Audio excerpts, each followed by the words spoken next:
संतों के सम्राट सदगुरु कबीर साहिब जी आज एक बड़ा मार्मिक भजन कह रहे हैं। मोर रंगी चुनरिया धो धोबिया। जब वस्त्र गंदा हो जाता है तो कौन धोता है? धोबी धोता है। यहाँ पर सदगुरु कबीर साहिब जी कह रहे हैं कि रंगी चुनरिया विवेक प्रधान मानव का अंतःकरण, अंतःकरण रूपी चुनरिया को सदगुरु कबीर साहिब जी क्या कह रहे हैं कि सदगुरु से पुकार कर रहे हैं कि मेरी रंगी चुनरिया धो धोबिया। सदगुरु क्या है? धोबी, जो हमारे अंतःकरण के दागों को धोते हैं, क्योंकि हमारे अंतःकरण में नाना प्रकार के दाग लगे हुए हैं। हमारा अंतःकरण था तो पवित्र, शुद्ध, सुंदर संस्कार और विचारों का रखने का पात्र, लेकिन हमने इसे क्या कर दिया? अशुद्ध कर दिया। इसीलिए तो आदमी दुखी है। यहाँ पर यदि आप हमारी टेबल पर सुगंधित पुष्प रखेंगे तो वातावरण कैसा रहेगा? सुंदर रहेगा, सुगंधित रहेगा, मन में प्रसन्नता आएगी।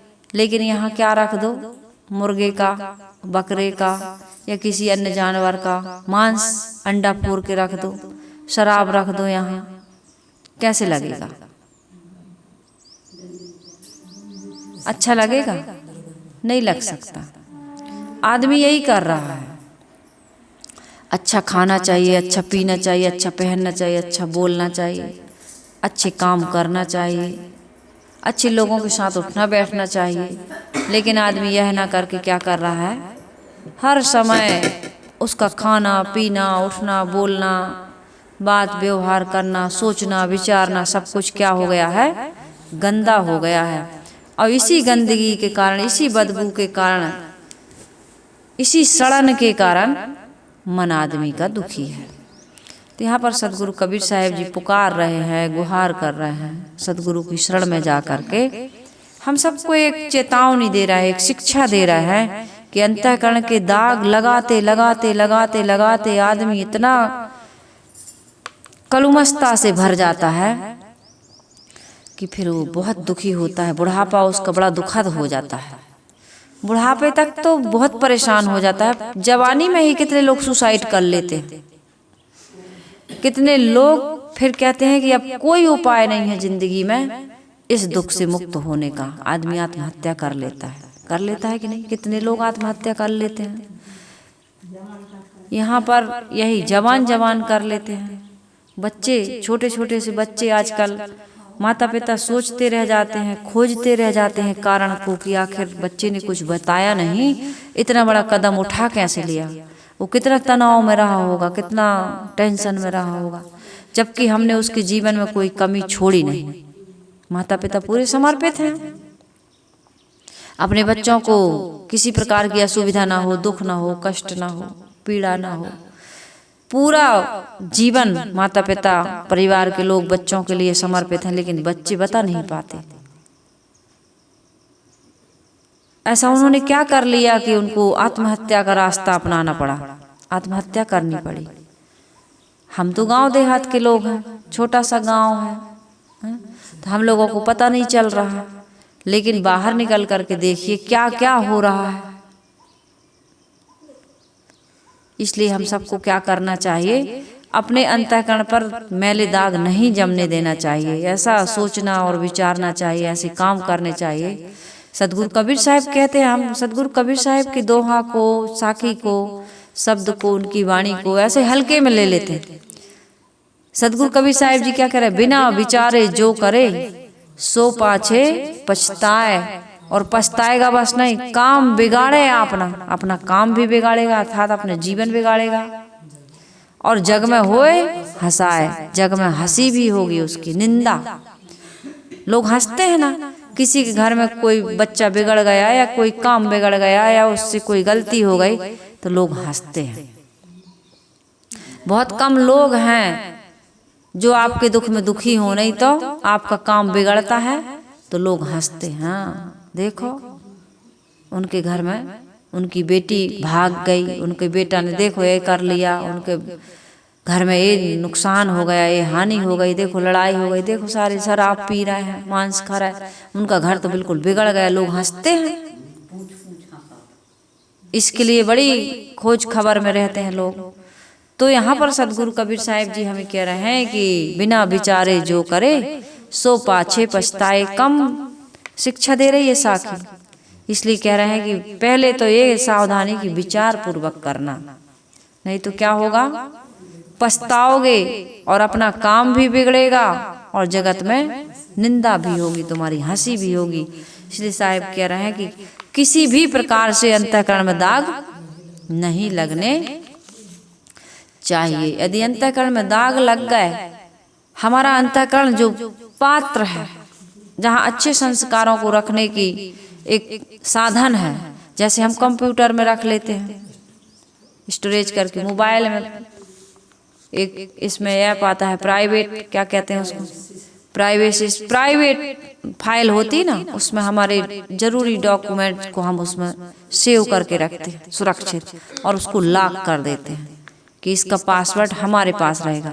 तो यहाँ पर ऐसा लॉक हो जाता है हमारे कर्मों का संस्कार कि उसे कोई नहीं जानता। कौन जानता है? करने वाला, हम स्वयं जानते हैं। और वहां पर क्या भरा है? बदबू, दुर्गंध, एकदम गंदे गंदे संस्कार, कर्मों के संस्कार जो हमने किया है, सोचे थे उसको हमने कर लिया। मन कुछ भी सोचता है, जो समाज में देख सुन रहे हैं, ये भी कर रहा है, वो भी कर रहा है, और ऐसा बताया जाता है कि देवी देवताओं ने भी किया है। जो आज हम कर रहे हैं ना, हम ही नहीं कर रहा है भैया, हम ही थोड़ी कर रहे हैं, हमारे देवी देवताओं से चलो आ रहा हो, ऐसे कहते हैं लोग। देवी देवताओं को भी ऐसा बना दिया हमने, जैसे हम है ना वैसे ही हमारे देवी देवता हैं। हमसे अलग थोड़ी कोई देवी देवता है। हम मांस खाते हैं तो हमारे देवी देवता मांस खाते हैं। हम लड़ाई झगड़ा करते हैं तो हमारे देवी देवताओं के हाथों में देखो, संत के हाथ में शस्त्र नहीं होगा, बाकी जितने देवी देवता हैं, शंकर भगवान के हाथ में त्रिशूल है, राम जी के हाथ में धनुष बाण है, हनुमान जी के हाथ में गदा है, दुर्गा जी के हाथ में खप्पर है, और कितने उनके 8 हाथ, तो 8 हाथ में उनके कुछ न कुछ है, खाली नहीं है। जितने देवी देवता हैं सबके हाथ में कुछ न कुछ मुख्य देवताओं की बता रहा है। तो ऐसे हम लड़ने झगड़ने वाले हमारे देवी देवता मारने काटने वाले, हम खाने पीने वाले हमारे देवी देवता खाने पीने वाले, हम लव मैरिज करने वाले हमारे भगवान जी भी लव मैरिज करने वाले। ये लव मैरिज ही तो है। हम स्वतंत्र स्वच्छंद, हमारे देवी देवता भी स्वतंत्र स्वच्छंद, वो भी क्या सुरा सुंदरी में लीन है देवता। तो फिर हमारे जीवन में हम कभी विचार करते हो इस प्रकार का? आता है विचार कि हम और हमारे भगवान दोनों अलग अलग, नहीं कोई अंतर नहीं है। और लेकिन संतों का जीवन देखिए आप, जिनको कहा है ना, राम कृष्ण से को बड़ो तिन्हू तो गुरु कीन, और 3 लोक के बेधनी गुरु आगे आधीन। इसलिए यहाँ पर सदगुरु कबीर साहिब जी कह रहे हैं, मोरी रंगी चुनरिया धो धोबिया, मोरी रंगी चुनरिया धो धोबिया, मोरी रंगी चुनरिया। हमने तो रंग ली, लेकिन इसे धोएगा कौन? गंदा हम करते हैं, धोता धोबी है। तो इसे कौन धोएगा? हमारे अंतःकरण को अब हम धोने में सक्षम नहीं हैं। गंदे तो कर लिए, दाग तो लगा लिए, लेकिन ये सदगुरु रूपी धोबिया इसे धोएंगे। मेरे विवेक प्रधान तथा उत्तम अंतःकरण रूपी साड़ी को धो दे। हे गुरुदेव, मैंने बहुत पाप किए, पापी हूँ, मलिन हूँ, क्या क्या सब भजनों में आप प्रार्थनाओं में सुनते रहते हैं। मैं कैसा हूँ? यह तन विष की बेलरी, गुरु अमृत की खान, शीश दिए जो गुरु मिले तो भी सस्ता जान। यह तन क्या काय की बेल है? लता है विष की, और गुरु क्या है? अमृत की खान, खदान है, उनके अंदर अमृत ही अमृत है। वहां मरने की कोई संभावना, ऐसा कोई कार्य नहीं कर पाओगे जहां तुम्हारी मौत हो, यानी कि मन दुखी हो, पश्चाताप करना पड़े, दुख उठाना पड़े, ऐसा कोई भी कार्य, ऐसा विचार गुरु की शरण में रहने वाले के जीवन में नहीं आता है। तो इसलिए यहाँ सदगुरु कबीर साहिब जी क्या कह रहे हैं? मोरी रंगी चुनरिया धो धोबिया, मोरी रंगी चुनरिया, जन्म जन्म के दाग चुनर के। कितने जन्मों के हैं? एक दो जन्म के नहीं, कई जन्मों के। जन्म जन्म के दाग चुनर के, जन्म जन्म के दाग चुनर के, सत्संग जल से छुड़ा धोबिया, सत्संग जल से छुड़ा धोबिया, मोरी रंगी चुनरिया धो धोबिया, मोरी रंगी चुनरिया धो धोबिया। जन्म जन्म के, एक जन्म के नहीं। ये भजन हमें ये शिक्षा दे रहा, प्रेरणा दे रहा है। हम विचार करें थोड़े अपने जीवन के बारे में कि आज तक हमने क्या किया है? दाग ही लगाए हैं, धोने का काम नहीं किया। अब यहाँ धोने का काम कौन करेंगे? हमारे गुरु। न माता करेंगे, न पिता, न पत्नी, न पति, न भाई, न बहन, न रिश्तेदार, न इष्ट, न मित्र, कोई भी इसे धोएगा नहीं। कौन धोएगा? सदगुरु धोएंगे। और सदगुरु से कोई मित्रता, पहचान, उनके प्रति समर्पण की भावना, श्रद्धा की भावना, उनसे मुलाकात, जीवन बीत गया, इतना सारा जीवन बीत गया। लोग कहते हैं कि गुरु करने की क्या आवश्यकता है? अरे भाई, आपके घर में आपके मम्मी पापा टीचर होते हैं, प्रोफेसर होते हैं, है ना, क्या क्या होते हैं। आपके घर में डॉक्टर, वकील, मास्टर सब कुछ होते हैं, लेकिन क्या आपका बच्चा स्कूल नहीं जाता? कोचिंग नहीं जाता? लाइब्रेरी में पढ़ने नहीं जाता? क्या नहीं करता? इसी प्रकार से हमें गुरु की आवश्यकता पड़ती है। आप कितने भी ज्ञानी हों, आपके घर वाले कितने भी ज्ञानी हों, लेकिन जब तक गुरु नहीं बनाओगे, गुरुमुखी नहीं होगे, गुरु की शरणागति नहीं लोगे, और ऐसे ही कंठी पाल माला पहन लेना, मंत्र ले लेना, कान फुकवा लेना मात्र से काम चलने वाला नहीं है। ये तो औपचारिकता है, इसके बिना तो समर्पण का भाव नहीं जगता है और एक संबंध नहीं जुड़ता है। जिस प्रकार से बच्चों की शादी होती है, लड़की लड़का की, तो कुछ रस्म करवाई जाती हैं कि भाई आज से इसकी सगाई हो गई, अब लगन लिख गई, अब इसकी भावर पड़ गई। ये सब चार के बीच में ये सब बाजा गाजा और ये सब मंत्र उच्चारण और ये सब अग्नि का साक्षी, ये सब क्यों करवाया जाता है? कि लोगों को ये लगे कि हाँ, यहाँ पर हम अब समर्पित हो गए। भाई इतने लोगों के बीच में शादी हुई है हमारी। तो ऐसे ही गुरु के पास जब जाते हैं तो दीक्षा होती है, तो वहाँ पर भजन होता है, कुछ शिक्षा होती है, फिर वहाँ माला कंठी जो भी जिस मंत्र संप्रदाय में जो होता है वो दी जाती है, फिर पूजा होती है, गुरु की पूजा करता है शिष्य, फिर जितने लोग हैं वहाँ उनको विदाई, पूजा, कुछ पल फूल, पैसा, जो कपड़ा, फल, जो भी जिसके पास जैसी श्रद्धा और सामर्थ्य वो करते हैं।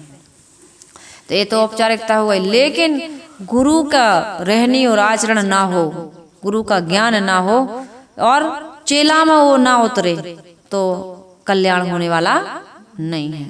सबसे बड़ी चीज तो होती श्रद्धा, समर्पण। तो यहाँ पर सदगुरु कबीर साहिब जी कह रहे हैं कि जन्म जन्म के दाग चुनर के सत्संग जल से धो छुड़ा धोबिया, मोर रंगी चुनरिया धो धोबिया। सत्संग नहीं करोगे, संत के पास जाओगे तभी तो सत्संग करोगे। सत्संग नहीं करोगे तो क्या होगा? जल ही नहीं मिला आपको, सत्संग जल से धो धोबिया। सत्संग ऐसा जल है कि जिससे हमारे अंतःकरण की रूपी चुनरी के दाग धुल जाते हैं। तो यहाँ पर साहिब कह रहे हैं कि सत्संग जल से नहीं धुलोगे, सत्संग नहीं करोगे, सत्संग रोज करो। करिए नित सत्संग को बाधा सकल मिटाए, ऐसा अवसर ना मिले दुर्लभ नर्तन पाए। गहे ज्ञान संसार भव से तरेंगे, सो अब हम सदा संत संगत करेंगे। गुरुदेव जी ने गाया है, लिखा है भजन। गहे ज्ञान संसार भव से तरेंगे, सो अब हम सदा संत संगत करेंगे। गहे ज्ञान संसार भव से तरेंगे, सो अब हम सदा संत संगत करेंगे। सदगुरु अभिलाष साहिब जी क्या कह रहे हैं? गहे ज्ञान, कहाँ से गाओगे ज्ञान? कहाँ से गाओगे? दुर्गा मैया से, काली मैया से, सरस्वती मैया से, गणेश भगवान से, विष्णु भगवान से, राम जी से, कृष्ण जी से। कहाँ से गाओगे इस ज्ञान? बोलो, ज्ञान कहाँ से मिलेगा? गुरु ही बताते हैं कि राम कैसे थे, कृष्ण कैसे थे, बुद्ध कैसे थे, महावीर कैसे थे, तुम कैसे हो। गुरु ही तो बताते हैं। चढ़ाते रहो जल, लगाते रहो अगरबत्ती, उतारते रहो आरती, बजाते रहो शंख और हिलाते रहो घंटी। घंट कुछ होने वाला नहीं है। जीवन बीत गया, बीत गया कि नहीं? गलत तो नहीं कह रहे हम। बीत रहा है जन्म, लेकिन ज्ञान किससे मिलता है? गुरु से। वो तो मूर्ति है, प्रतीक है, उनको साफ स्वच्छ रखो। वहाँ दाल चावल चढ़ाने की जरूरत, फूल बेलपत्री चढ़ाने की जरूरत नहीं है। उनको साफ, यदि किसी महापुरुष का चित्र है आपके पास, मूर्ति है, बस उसको साफ स्वच्छ रखो। और उसके पास बैठ के ध्यान करना चाहते हो तो ध्यान भी कर लो, और उनसे जो अच्छाइयाँ हैं उसको जीवन में उतारो। राम के जीवन की अच्छाइयाँ, कृष्ण के जीवन की अच्छाइयाँ, जितने भी देवी देवता उन्होंने बहुत बड़े बड़े कार्य किए हैं। रामायण में, भागवत में पढ़ो और उससे सार ग्रहण करो। ये ना लोग कि रुक्मणी को लेके भाग गए थे, उन्होंने तो माखन चुराया था, उन्होंने तो लड़ाई झगड़ा किया था। ये सब बातें सुन करके और अपने जीवन में उतार करके कुछ भी लाभ होने वाला नहीं है। कैसी कैसी प्रतिकूलताएं आई, लेकिन वो विचलित नहीं हुए। धर्म से, परमार्थ से, अपने कर्तव्य से वो कभी विमुख नहीं हुए। तो ज्ञान कहाँ से मिलता है? गुरु से। तब फिर हम संकल्प लेते हैं कि हम भी ऐसे ही बनेंगे, हमारे गुरु ने जो ज्ञान दिया है वैसे ही काम करेंगे। कुटिल क्रोध ईर्षा वो चोरी जुआरी, नशा नाच हिंसा वो व्यभिचार गारी। कितने सारे दोष हमारे अंदर। कुटिल, हमारे अंदर कुटिलता है। क्रोध, हमारे अंदर क्रोध आ जाता है। छोटी छोटी बातों पर सोच के ही क्रोध आ जाता है। किसी ने कुछ नहीं किया है, कुछ नहीं कहा है, बस सोच लिए हम, देखो ये ऐसे करते हैं, वैसे करते हैं, मन में आ गया पाप, सामने वाले को पता ही नहीं तो क्रोध कर लिए। ईर्ष्या करते हैं दूसरे से। वो बेचारा अपनी उन्नति प्रगति कर रहा, मेहनत कर रहा, परिश्रम कर रहा, उसका भाग्य प्रारब्ध प्रबल है, कर्म संस्कार उसके बढ़िया हैं, वो अपनी जीवन में उन्नति कर रहा, हम ईर्ष्या कर रहा है। वो उन्नति कर रहा, हम उसके प्रति ईर्ष्या कर रहे हैं। वो चोरी करने लगते हैं, जुआ खेलने लगते हैं लोग। नशा नाच हिंसा, आदमी नशा करने लगता है, नाच सिनेमा में लग जाता है, मोबाइल ही देख रहा है रात दिन, हिंसात्मक कार्य करने लगे, तन से, मन से, वचन से, मांस खाने लगे, कटु अश्लील असत्य बोलने लगे, ऐसे कठोर बोल देते हैं कि आदमी दिन भर खाना नहीं खाता, आंसू बहाता रहता है, जहर खा लेता है, क्या क्या होता है, लड़ जाता है, मर जाता है, वाणी के द्वारा हो रहा है। तो नशा, नाच, हिंसा, हिंसा केवल शरीर से किसी को मार देना, तन से हिंसा नहीं होती, मन से भी होती है, वचन से भी होती है, वो व्यभिचार गारी। व्यभिचार में पड़ा है आदमी, दूसरे की बहू बेटियों पर कुदृष्टि डाल रहा है, किसी की बेटी की इज्जत लूट लेना ही व्यभिचार नहीं होता है। बहलाकर, फुसलाकर, डराकर, धमकाकर, प्रलोभन में दे करके चुपके चुपके उस स्त्री का, लड़की हो या वयस्क हो, स्त्री हो किसी की, चाहे बेटी हो चाहे बहन हो, कोई भी, उसको क्या कर रहा है, शोषण कर रहा है आप, दैहिक शोषण।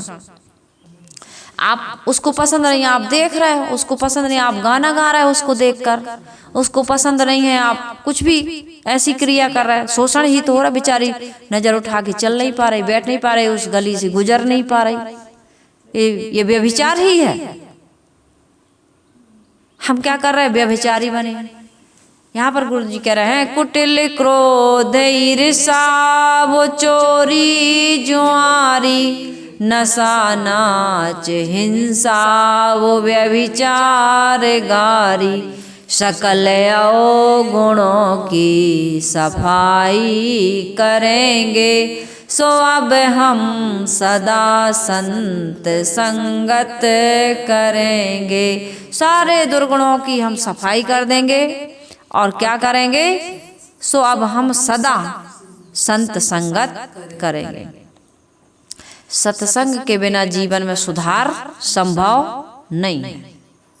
इसलिए सदगुरु कबीर साहिब जी कह रहे हैं, मोरी रंगी चुनरिया दो दो बिया, मोरी रंगी चुनरिया, जन्म जन्म के दाग चुनर के, जन्म जन्म के दाग चुनर के, सत्संग जल से छुड़ा धोबिया, हाँ सत्संग जल से छुड़ा धोबिया, मोरी रंगी चुनरिया धो धोबिया, मोरी रंगी चुनरिया धो धोबिया।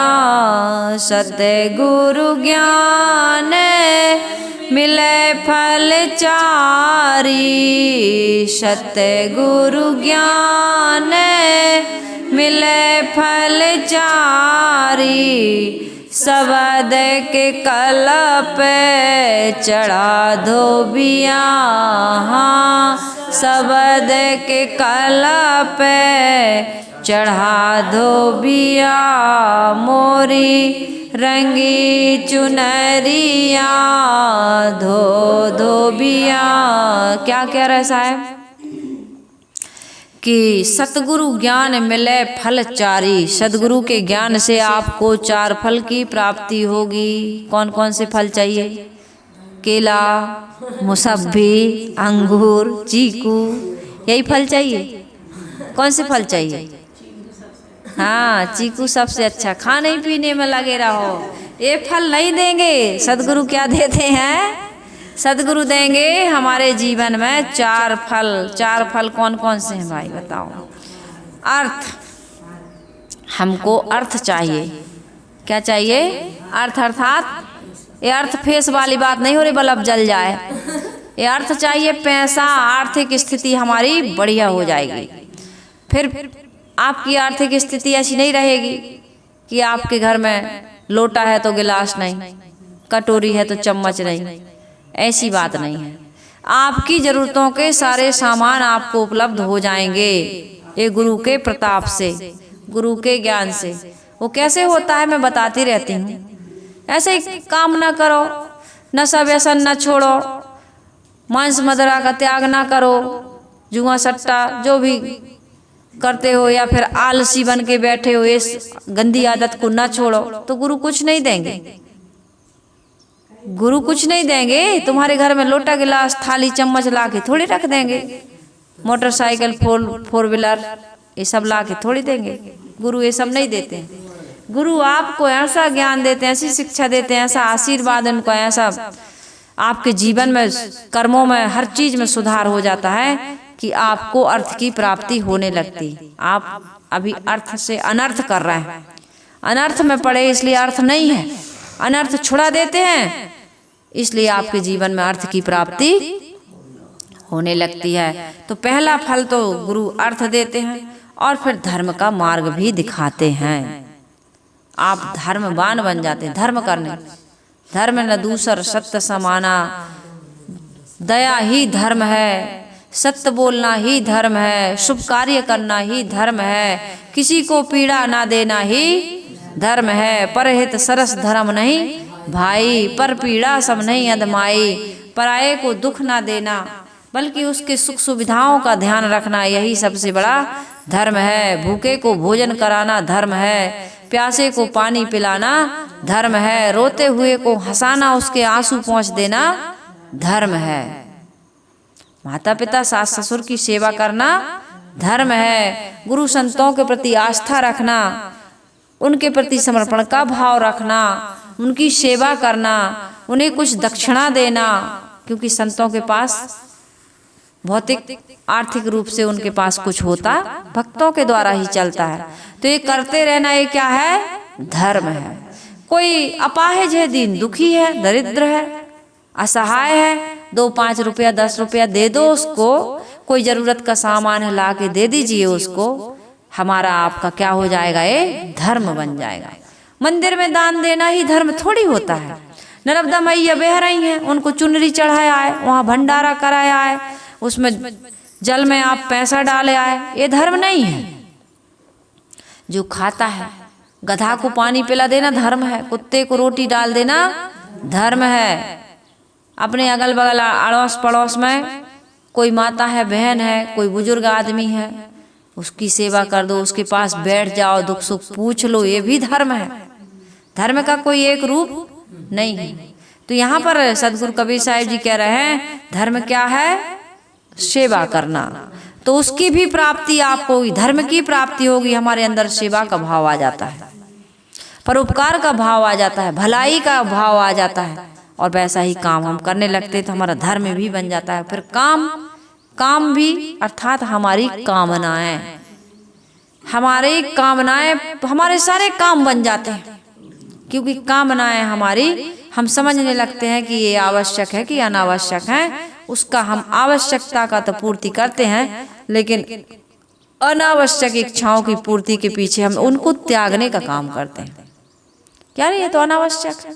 बीड़ी पीना आवश्यक नहीं है, सिगरेट पीना आवश्यक नहीं है, शराब पीना आवश्यक नहीं है, मांस खाना आवश्यक नहीं है, किसी के लिए गलत कार्य करना, गलत सोचना, गलत बोलना, ये गलत, ये चीजें आवश्यक नहीं है।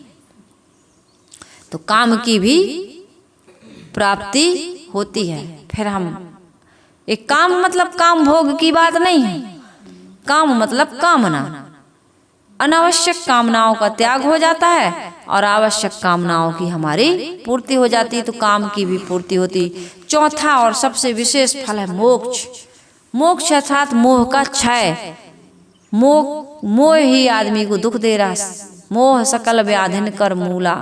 बहू आपसे बोलती नहीं, बेटा आपकी बात मानता नहीं है, आपको अलग कर दिया, सब कुछ ले लिया और बहू और बेटा अलग हो गए और आप अलग हो गए।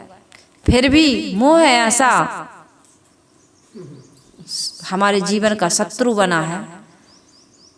बेटा और बहू तो कभी देते नहीं, लेकिन नाती और पोतों को दादा दादी चिपकाए फिर रहा है। जो पेंशन मिल रही है, अब बुढ़ापे का सहारा सरकार ने जो दिया है आपको, तुमने 60 साल तक सेवा की सरकार की, कोई नौकरी की, वो पेंशन के पैसा भी दादा दादी नहीं खा रहा है। पोती बड़ी अच्छी है, पोता बहुत अच्छा है, पोता और पोती को पढ़ाएंगे हम, विदेश भेजेंगे पोता और पोती को। बेटा तो नहीं बोलता, बहू तो नहीं पूछती कभी, पोती पोता ने क्या बिगाड़ा है। पोता पोती ने कुछ नहीं बिगाड़ा है। पोता और पोती को तो विदेश भेजेंगे हम, पढ़ाएंगे लिखाएंगे, डॉक्टर बनाएंगे, फलाना ढिकाना, खिलाएंगे पिलाएंगे, ट्यूशन की फीस देंगे, ये करेंगे वो करेंगे। दादी को बड़ा मोह, दादा को बड़ा मोह, अपना चश्मा पावर ही नहीं बदलवा रहा है। डंडी यदि टूट गई तो एक में धागा ही लगाए घूम रहा है। चप्पल टूट गई, बेल्ट उसका बद्धी तो उसमें कपड़ा बांध लिए। पैंट शर्ट फट गए तो उसमें क्या लगा लिए, अपने हथेगरा कहते कपड़ा लगा लिए। फटा चद्दर है तो चद्दर फटा ही रहने दो, जब तक फट न जाए तब तक बदल नहीं रहे। सरकार ने दिया है लेकिन कहाँ जा रहा है, पोती और पोतों में, नाती और नातनी में। और जबकि पोता कह रहा बाबा तुम बाबा ही बना देंगे हम तुम्हें, तुम तो नहीं बन रहा है बाबा, लेकिन हम तुम्हें बाबा ही बना के छोड़ेंगे। तो बड़ी समस्या है। मोह आदमी को मोक्ष, मोह से मोक्ष लो, मोह का क्षय करो। पूरा जिंदगी बिता दिए, 60 साल तक तो उन्हीं के लिए कमाया। अब पेंशन का पैसा तो अपने लिए रखो और कुछ दान पुण्य भी कर दो। हमें नहीं कहते कि सुमेधा का आश्रम बन रहा देवरी वहीं दो, कहीं भी दो, पुण्य परमार्थ भी करो जिससे मन में पवित्रता का भाव आए। ये अपने लिए करना ये कोई सेवा का कार्य नहीं है। जहां से हमें कुछ नहीं चाहिए वहां देना, वहां लगाना, जरूरतों की, कहीं समाज के कार्य हो रहे हैं, दीन दुखी दरिद्रों की जहां सेवा हो रही। आज अक्ति है, अक्ति, हमारी माता लोग कह रही हैं आज अक्षय तृतीया है ना।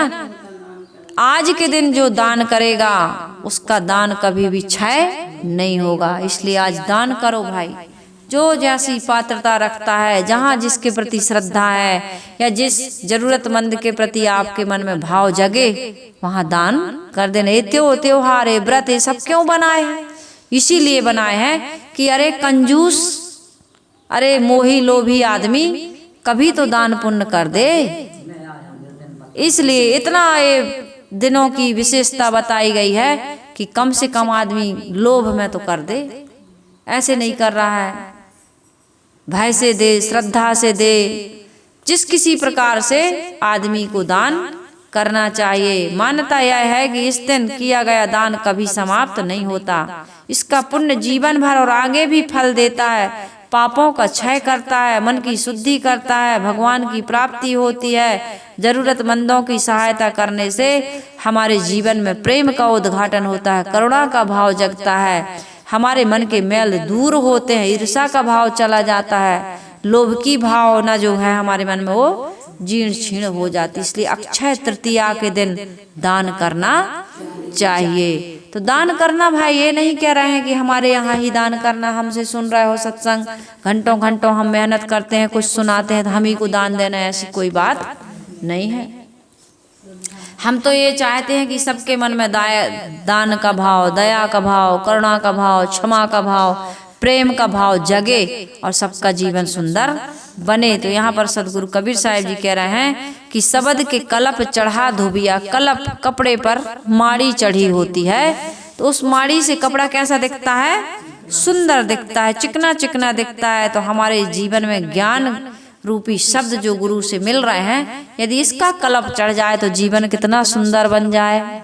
अभी जीवन कैसा खुरदुरा सुंदर बन जाए, सबको पसंद आ जाए, माड़ी वाला कपड़ा सबको पसंद आ जाता है। तो ऐसी ज्ञान की माड़ी चढ़ाओ, हमारे शब्द रूपी ज्ञान की माड़ी हमारे अंतःकरण रूपी चुनरी पर ऐसी चढ़ा दो कि वो कभी छूटे ना। कपड़े की माड़ी तो छूट जाती है, खुरदरा हो जाता है, लेकिन ज्ञान की माड़ी एक बार चढ़े।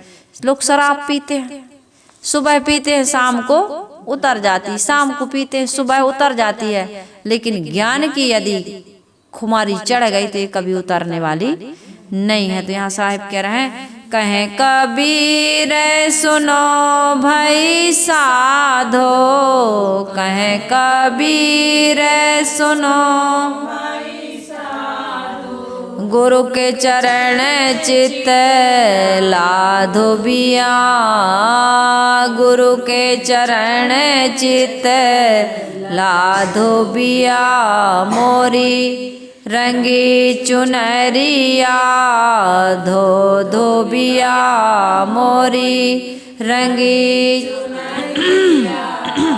धो धो बिया। साहिब कह रहे भाई संतो सुनो, संतो अर्थात हम सबको कह रहा है।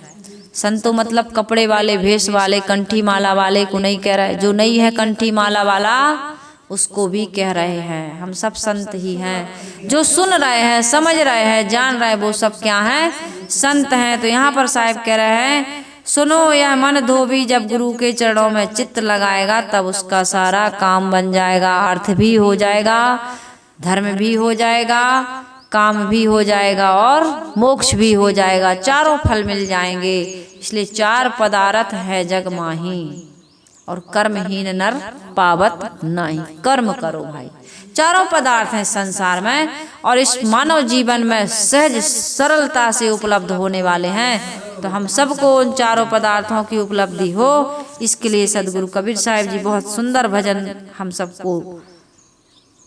हम सबके लिए गाए हैं, हम सबके लिए सुनाए हैं। तो हम सबको भजन को, जैसे आप किसी के लिए भोजन बनाते हो, किसान अनाज उपजाता है, और भी बहुत सारी चीजें हैं, समय हो रहा है, हम दूसरे के लिए ही ये सारी चीजें करते हैं। इसलिए हमें क्या करना चाहिए? सदगुरु कबीर साहिब जी के ज्ञान अमृत को रसपान करके जीवन को अमृतमय बनाना चाहिए, सुंदर बनाना चाहिए, सुखमय बनाना चाहिए, सफल और सार्थक बनाना चाहिए। और इसी के लिए कबीर आश्रम देवरी चैनल आप सबके बीच रोज नित्य प्रतिदिन हमारे आपके सबके कलमश को धोने के लिए इस सत्संग का आयोजन करता है। और ये सत्संग को आप सभी लोग सुनकर के सफल सार्थक बनाते हैं। आपको बहुत बहुत आभार, बहुत बहुत धन्यवाद। सबका जीवन सुखमय हो, मंगलमय हो, सबका जीवन सफल सार्थक बने। इन्हीं शुभकामनाओं के साथ मैं वाणी को विराम देती हूँ। आइए हम सभी लोग मिल करके गुरु वंदना कर लेते हैं। वंदन है गुरुदेव तुमको, वंदन है गुरुदेव, वंदन है गुरुदेव तुमको, वंदन है गुरुदेव। काल जाल के फंदा भारी, काल जाल के फंदा भारी, परख लखायो भेव तुमको, परख लखायो भेव तुमको।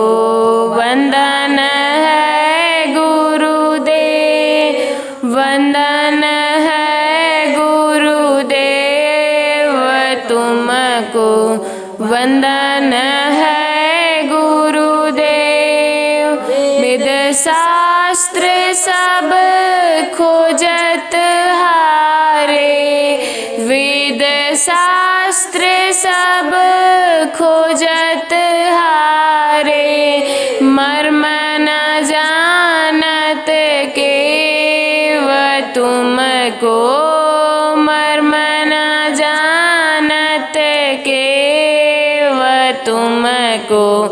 वंदन है गुरुदेव, वंदन है गुरुदेव तुमको, वंदन है गुरुदेव।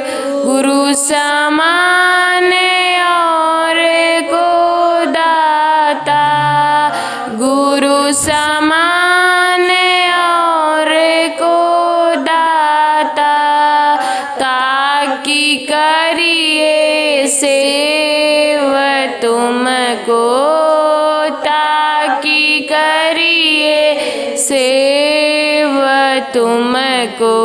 वंदन है गुरुदेव, वंदन है गुरुदेव तुमको वंदन है गुरुदेव। साहिब कबीर अभय पद दाता, साहिब कबीर अभय पद दाता, पूरण परख समेव तुमको, पूरण परख समेव तुमको वंदन है गुरुदेव, वंदन है गुरुदेव तुमको वंदन है गुरुदेव। साहेब बंदगी, साहेब बंदगी, साहेब बंदगी। बोलिए सद्गुरुदेव की जय, संत समाज की जय, सत्संगी माताओं की जय। साहेब